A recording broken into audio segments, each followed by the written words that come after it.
Okay, so it began like this. I was a fat vegetable of a man, hooked up to a series of machines. I seem to remember being unable to do anything at all but think. I couldn't even urinate, and there were pipes and machines to do that for me. My little soldier must have been awfully dry on the inside, but it didn't matter because I couldn't feel a thing down there. I couldn't even see it. And it was all in the aid of testing, you see, and testing that I'd agreed to be a part of for some reason. Right, Ruddy Heck, these whites are incredible. What's your secret, Neville? There's a fat, sweaty man tied up inside my basement. The secret lies in his pancreas. Oh, Neville, you old joker. Why did you quit the comedy circuit? Too much travelling.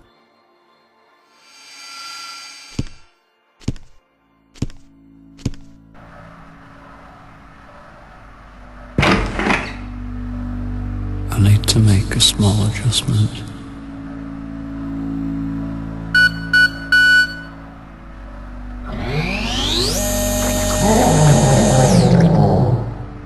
Don't worry. You won't feel a thing in a few weeks. This testing makes all the difference, you know. We've done it! We've designed a computer that's actually a paedophile. Of course, it's no threat to anyone. It's incapable of physical abuse. It just thinks like a paedophile. We shall be setting it up in the middle of town immediately and arresting anyone caught using it.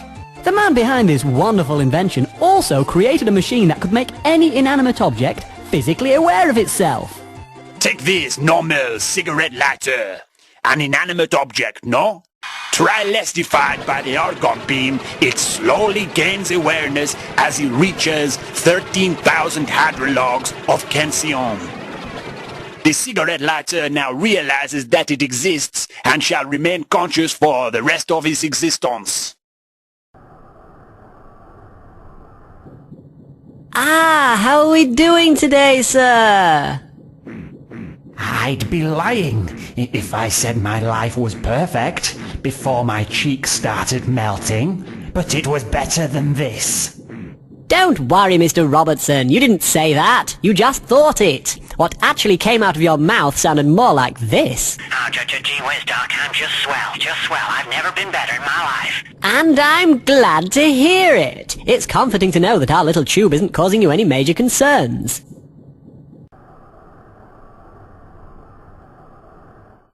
You alright? How are you feeling? Do you want a packet of crisps? Would you like a Rolo yogurt? No? What if I poke you?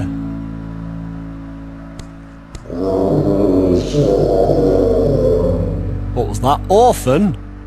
Did you say orphan? I'll write that down on this blackboard.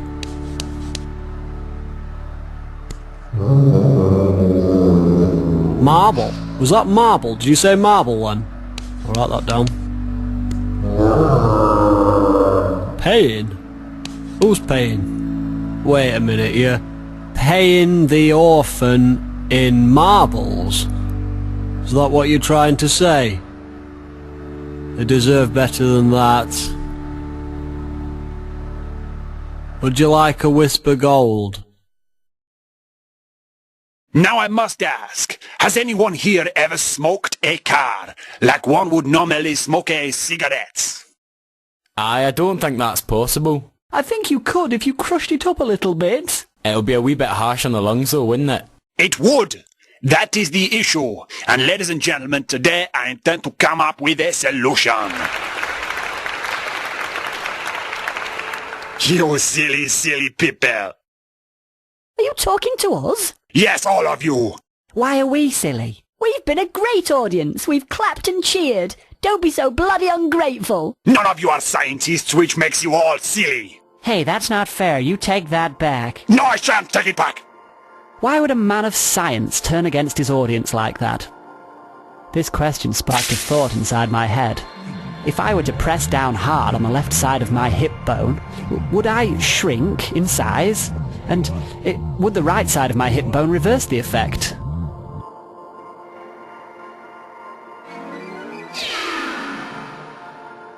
Of course it worked. Of course it did.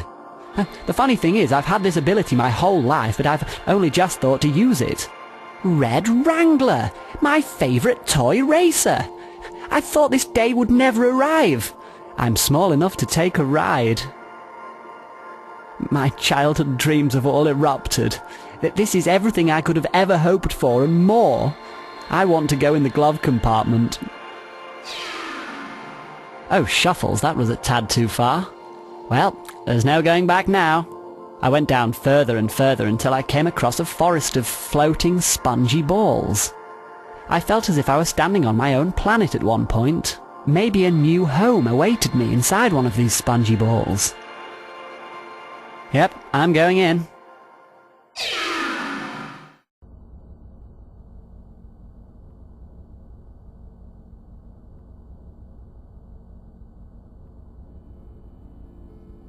As I drifted further and further down, it became increasingly hard to move. All I could see when I closed my eyes was a faint, glowing yellow hoop, slowly approaching me. If I kept my mind on it, I could drift all the way through the middle of the hoop, without losing my concentration. This really felt like an achievement to me. In my mind, I built myself an imaginary trophy cabinet, and awarded myself a small keepsake for each time I drifted through the circlet. Well done, I thought. Well done indeed.